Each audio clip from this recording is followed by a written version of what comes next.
ഇന്ന് തന്നെ ഡൗൺലോഡ് ചെയ്യൂ. കാണൂ നിങ്ങളുടെ ഫേവറേറ്റ് ഷോസ്.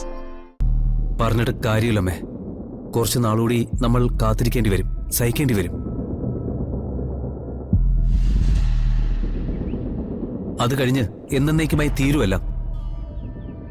പിന്നെ എല്ലാം പ്രിയങ്കയുടെ കണ്ടീഷനെ ആശ്രയിച്ചാണ് അമ്മേ ഇരിക്കുന്നത്. ഞാൻ എന്തൊരു സമാധാനത്തിലായിരുന്നു എന്ന് നിനക്കറിയോ? നീയും അച്ഛനും കണിമംഗലത്തേക്ക് തിരിച്ചു വരും, തെറ്റ് ചെയ്തിട്ടില്ലെന്ന് കണിമംഗലത്തുകാർക്ക് മുഴുവൻ ബോധ്യമാകുമെന്ന് ആഗ്രഹിച്ചിരിക്കുകയായിരുന്നു. ആ ആഗ്രഹം എനിക്കുണ്ടായിരുന്നു അമ്മേ. കുറ്റവാളിയല്ലാത്ത രീതിയിൽ അച്ഛനെ മറ്റുള്ളവർക്ക് മുന്നിൽ പ്രസന്റ് ചെയ്യണമെന്നും എല്ലാവരോടും ചില ചോദ്യങ്ങളൊക്കെ ചോദിക്കണമെന്നും. പറഞ്ഞിട്ടെന്താ? എന്നിട്ടിപ്പോ പ്രിയങ്ക എവിടെ? പ്രിയങ്ക ട്രീറ്റ്മെന്റിലാണ്. ഏത് ഹോസ്പിറ്റലില്? അതിപ്പോ തൽക്കാലം ഞാൻ അമ്മയോട് പറയുന്നില്ല. അതാരും അറിയണ്ട. പ്രിയങ്ക സുഖമായിട്ട് പുറത്തിറങ്ങിയതിന് ശേഷം മാത്രമേ അതാരെങ്കിലും അറിയാൻ പാടുള്ളൂ.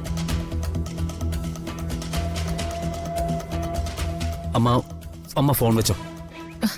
എടാ, ഞാൻ വിശ്രമിക്കാൻ തീരുമാനിച്ചിട്ടില്ല അമ്മേ. ചെയ്ത കാര്യങ്ങൾ പൂർത്തിയാക്കിയിട്ട് ഞാൻ വരും.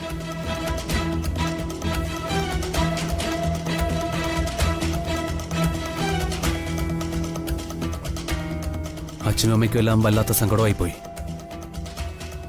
ഈ പ്രശ്നത്തിന്റെ പേരിൽ വല്ലാത്ത വേദന അനുഭവിച്ചവരല്ലേ അവര്.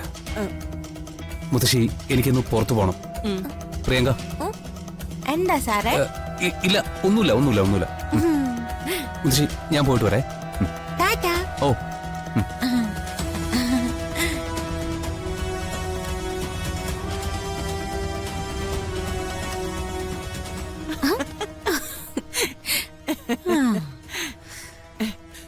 എന്റെ പൊന്നെ, എന്തൊരു അഭിനയം അടിയത്!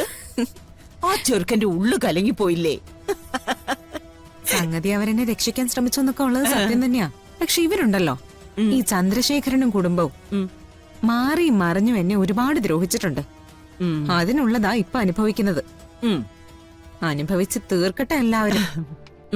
അതെ, കോടതി മുറിയിൽ ഇന്ന് നീ കാണിച്ച വിദ്യയുണ്ടല്ലോ, അയ്യോ, ഞാൻ പോലും പ്രതീക്ഷിച്ചില്ല മോളെ.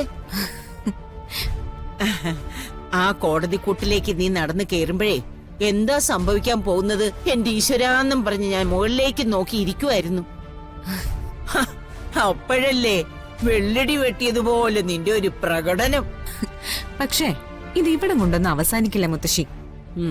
അവളുണ്ടല്ലോ, ആ അഡ്വക്കേറ്റ് ആരതി വർമ്മ, ആളുകളുടെ നെഞ്ച് പൊളിച്ചെടുത്തും സത്യം പുറത്തു കൊണ്ടുവരാൻ ശേഷിയുള്ളവളാ. അവളെ സൂക്ഷിക്കണം. ആ, അതിന് നിനക്ക് നേർബോധം വീണാലല്ലേ ഇവരൊക്കെ നിന്നെ ചോദ്യം ചെയ്യൂ. തൽക്കാലം നീ അവിടെ കാണിച്ചതൊക്കെ തന്നെ തുടർന്നും കാണിച്ചാ മതി.